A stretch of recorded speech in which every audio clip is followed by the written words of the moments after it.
everyone, and welcome to my top played games of 2022. This is an audio version of a written blog post which you can find at kritigri.wordpress.com, or you can just stay right here and let me waffle about it directly into your ear holes. The time has come to once again look over the year's smattering of interactive visual entertainment products and arbitrarily place some above others and forgo mentioning others entirely.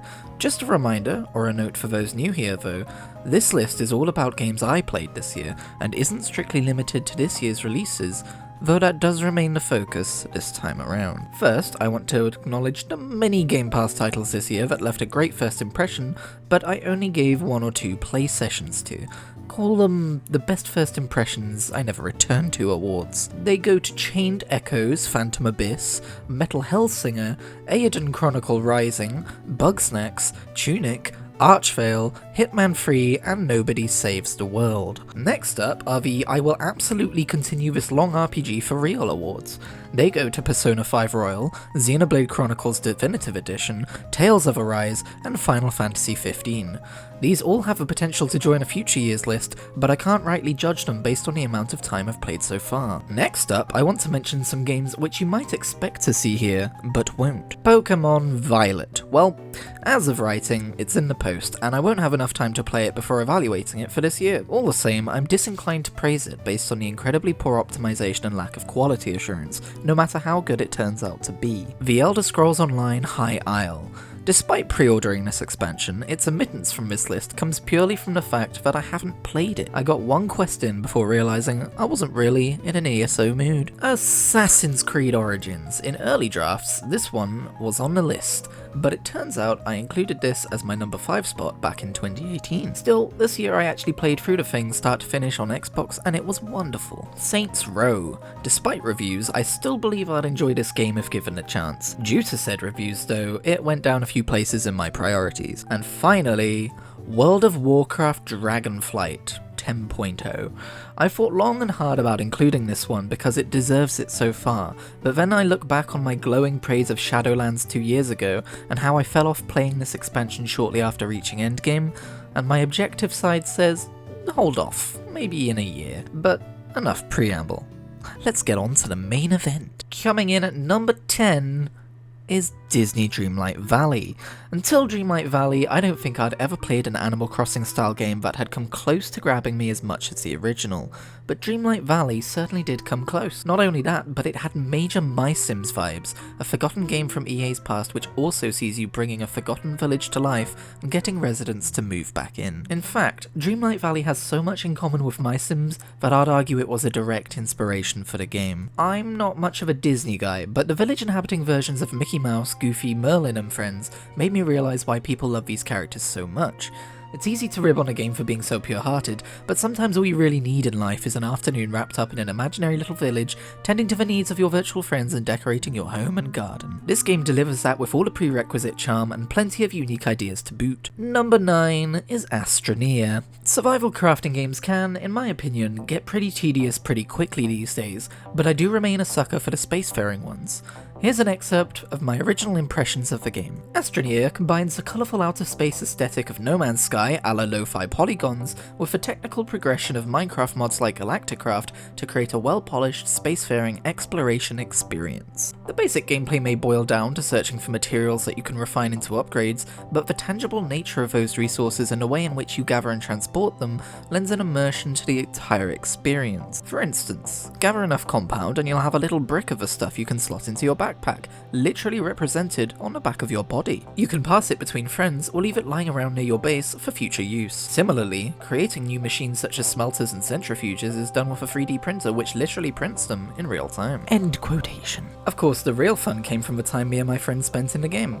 From working things out together and progressing to new planets, to befriending space snails, to just plain goofing off, this game will forever be remembered as one of our favourite co-op experiences. Number 8. Dragon Quest VII Fragments of a Forgotten Past. I mentioned before on this blog that I'm something of an untapped Dragon Quest fan, So back in February, when I heard that the 3DS eShop was closing, I decided to pick up the physical editions of both Dragon Quest VII and Dragon Quest VIII before they shot up in price. Here in the UK, they're still available for £40 new, so I was perhaps a little hasty. And no, I've not played Dragon Quest VIII yet. I'm only 3 islands into Dragon Quest VII, but I wanted to include it in my top 10 list this year because I thoroughly enjoyed my time with what I've played of it so far. Like all Dragon Quest games, it's thoroughly charming, and I maintain that there's a certain type of handheld JRPG that you can just curl up in bed with, which is a cozy game experience all its own. It's almost like reading a favourite old book, especially as this entry doesn't deviate from the familiar expectations of a turn-based combat system and a magical adventure with a small but growing cast of characters. I actually really enjoy the premise of this game's plot,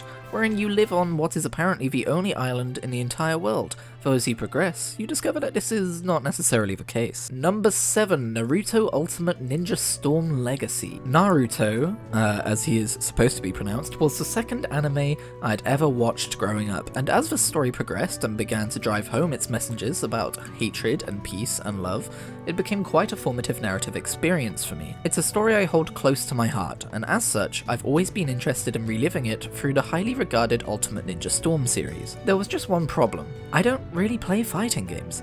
I've tried before with this series and others, but I lack the patience to learn the combos or even the basic moves. I never got past the first act in the first game. Determined not to make the same mistake twice, I pushed past my typical point of exhaustion this time around and, despite some initial frustrations, got the hang of combat. It turns out, fighting games can be really fun, or at least whatever this subgenre of fighting game is. A friend of mine called it a character action game. All I know is they fight pow pow. I really enjoyed the use of quick time events for executing signature moves. It's a simple enough concept, but it fits this genre particularly well. Plus, as I'd hoped for, this series was a brilliant vehicle for re-experiencing the story of Naruto, although the first game lags behind on that front, and the third game veered off into filler territory as the campaign reached its end long before the arc it took place in. Still, I had a fantastic time, and learned some new video game skills to boot. Number 6. LEGO Star Wars The Skywalker Saga. You may recognize this game from such highly anticipated release lists such as games I'm looking forward to in 2022, games I'm looking forward to in 2021, and my personal favourite, games I'm looking forward to in 2020. All jokes aside, this game is massive. This is not your typical run-of-the-mill LEGO game. TT Games knew that fans held a lot of love for their original LEGO Star Wars games, and they delivered what I would argue is a dream sequel. I've had issues with the level design of other LEGO titles varying wildly in quality. For instance, and for reasons I can never quite put my finger on, I find LEGO Marvel's Superheroes to be an enjoyable game, whilst LEGO Marvel's Avengers drives me away after just a few levels. So while I was excited about the legacy that the Skywalker Saga had to live up to, I was also dubious. I'm very pleased to report, however, that the level design struck the right chords with me, and that whilst the game may not quite reach the status of becoming a classic, it's certainly a memorable fun experience. But this isn't just your run-of-the-mill level-to-level platforming game. No, the Skywalker Saga is completely open world, featuring a staggering number of planetary locations, as well as the ability to travel between them via competently designed space exploration. The amount of side content available is daunting for completionists, from gold bricks to collect to characters to unlock, with plenty of secrets besides. I've barely scratched the surface myself, and I'm happy knowing that whenever the mood strikes me, there's still plenty of Skywalker Saga content for me to tackle in the name of achievements. And that's not even to mention the improvements to combat, the class system, the return of level replayability via free play, and the humour. It's a legitimately funny game. Number 5. Vampire Survivors. Not all brilliant video games come packaged with gorgeous graphics or a unique art style. I don't think that even the creator of Vampire Survivors would attempt to praise the game's visuals. It looks like something that could have been released 20 years prior to minimal fanfare at that. And yet, the gameplay fosters a loop of dopamine hits lucrative enough to make a monetization expert weep. You don't even get to aim in this game, but simply moving through the battlefield at a blisteringly mundane pace, might I add, between enemies to reach power-ups to grow stronger is somehow addictive enough to make the president of Xbox himself damn near 100% complete the game. And trust me, I follow that guy. He's an average 5%er at most. Vampire Survivors reminds me of a golden era of flash games, where you'd lose yourself for hours in creation that a hobbyist made in their free time. Sure, you had the latest Call of Duty to play, but why do that when you could be chasing high scores or site-wide achievements, hello congregate, in a game made with a millionth of a budget for the low price of free? Well, Vampire Survivors isn't free unless you count a monthly Game Pass subscription, but it is cheaper than a meal deal at your local food withholding establishment. You'll probably think you've been had when you load the game up and all you can do is whip forwards every few seconds, but play your cards right and half an hour later, you'll be an unstoppable god mowing down hordes of enemies by shooting out a myriad of constant attacks from your face. And it will be glorious. Number 4. Pokemon Legends Arceus. Arceus? I don't know. Speaking of ugly games, Pokemon Legends Arceus narrowly avoided being the ugliest game of the year since Game Freak published their next title, Pokemon Scarlet and Violet, within the same year. Whew, that was a close one. And before anyone argues with me that the character models look nicer or the aesthetic is worthy of praise, I count distance-based framerate drops, a complete lack of aliasing, and fade-in objects from 5 meters away to count towards a reputation of being ugly as sin. So if it's so appalling on the eyes, what's it doing here? Well, I've always been of the opinion that graphical fidelity ain't everything in a game, and that was sorely tested with this title. But beneath the layers of repeating cliff textures so rough that my eyes felt like they were actually scratching against the scenery, there was a truly innovative Pokemon title. For the first time ever, your character actually felt like part of a game world, as they could be damaged by Pokemon or gravity. Plus, the fantasy of actually catching Pokemon was fully realized by the gameplay mechanics such as, you know, actually being able to aim and throw a Pokeball. The story wasn't half bad either, despite an extraordinarily lengthy introduction pre-gameplay with what's becoming a trademark lack of voice acting. I also loved the way they handled the Pokedex, actually encouraging you to go out and collect these little critters for reasons beyond just making them hit each other. I adored my time in Hisui. Pokemon Diamond was one of my first and favourite Pokemon games, so the fact that it received such a love letter in the form of this pseudo-prequel spin-off means the world to me. I haven't yet completed the Pokedex, partially so I know there's always more game ahead of me, but partially because, well, you saw the awards at the top of this post. Doesn't matter how much I love a thing, my attention span sucks. Number 3, Overwatch 2. Are we still handing out side awards? Okay, good, then Overwatch 2 wins the Trojan Horse Award. First and foremost, it's not a complete game. The entire PvE mode that Overwatch 2 was advertised with isn't coming for a few more months yet. It was originally supposed to release alongside the multiplayer mode, and without it, Overwatch 2 as is feels less like a sequel and more like Blizzard pulled the game developers out of stasis and allowed them to finally continue updating Overwatch 1. It probably doesn't deserve to be on this list, but if you couldn't already tell, 2022 was a fairly scant year for my tastes, so I'll overlook the fact that it's just the original in a trench coat and glasses. Here's the thing though. Overwatch 1 was my game of the year in 2017 for a reason, and the updates they've made with the sequel have only further solidified my love of the game, sans the microtransactions. The main changes they've made can be summarized as follows. The game is now 5v5, tanks are more brawly than protective, there are less barriers, less stuns, and less overall crowd control moves. A few heroes have been overhauled, for instance, they added fun to Bastion. 3 have been added, and a new mode exists in which you get to hear the cast make delightful conversation with a poor, overworked robot. As for those microtransactions, well, all I'll say is I didn't think it was possible to miss loot boxes. You get far less for free, the first Battle Pass's offerings were meagre at best, and the skins in the store were seemingly priced by one of those right-wing politicians who never seems to know just how much it is for a loaf of bread when you ask them. But they say there'll be changes in Season 3, so roll on Season 3. Number 2. Fortnite. Zero build.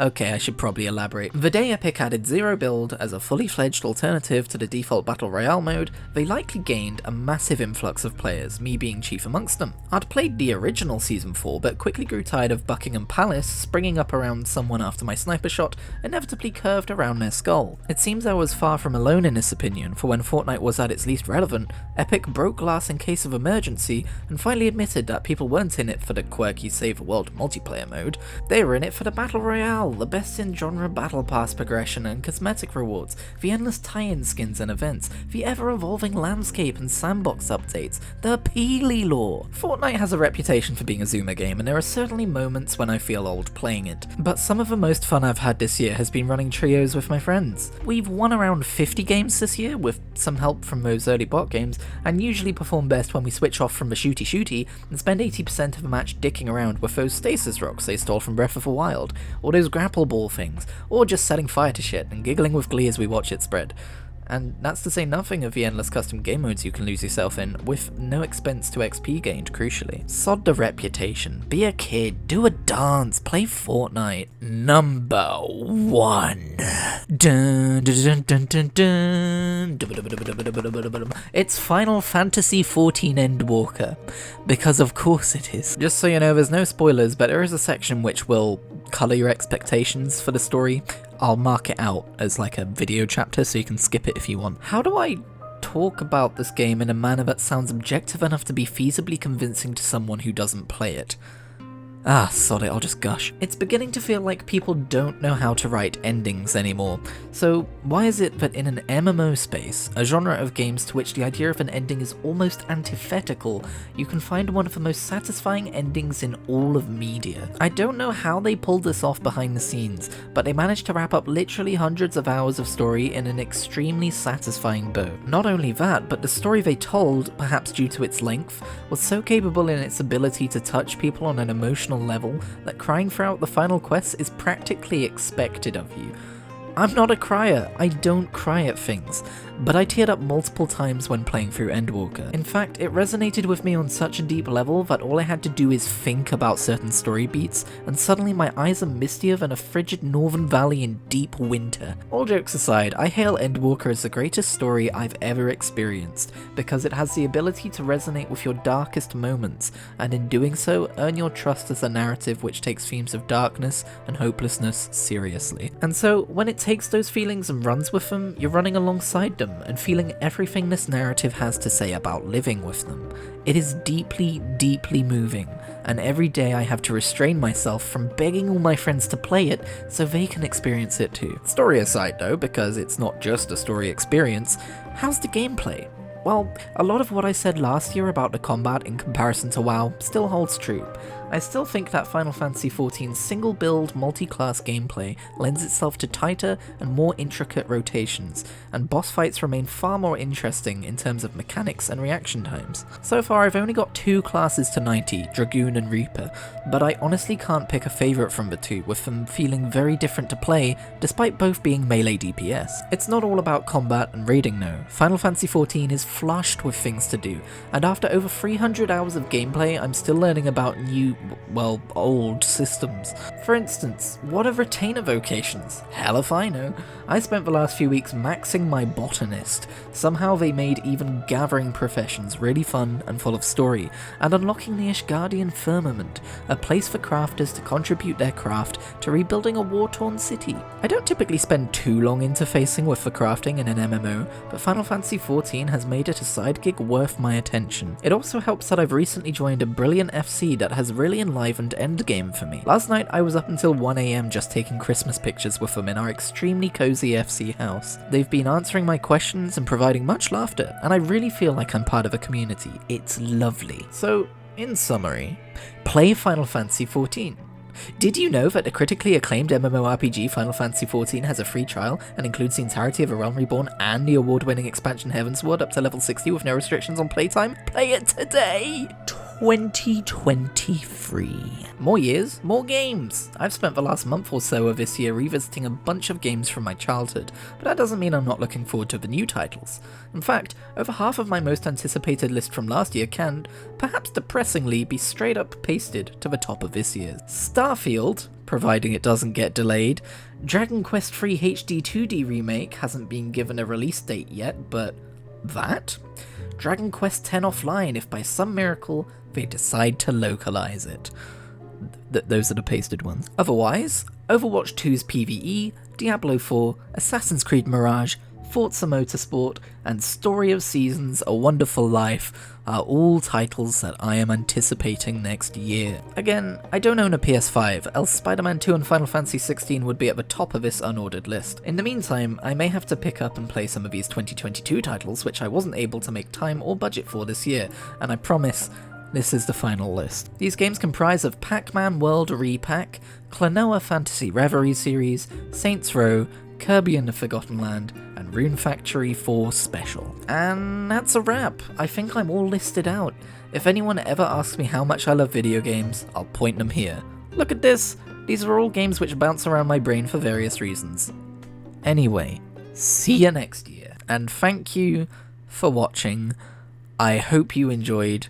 I've not really done anything like that before, where I'm reading a script for a video. I hope it turned out okay. Here are some bloopers. This game delivers that with all the prerequisite charm and plenty of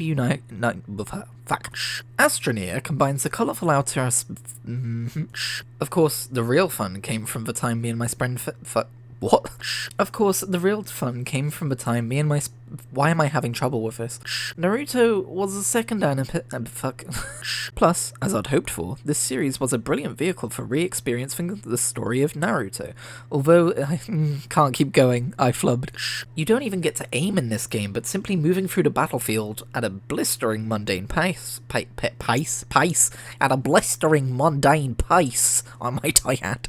TT Games knew that fans held a lot of love for the original Star Wars games. Nope. TT Games knew something. Where is it? I've lost it. TT Games, what did you know? Oh, there it is.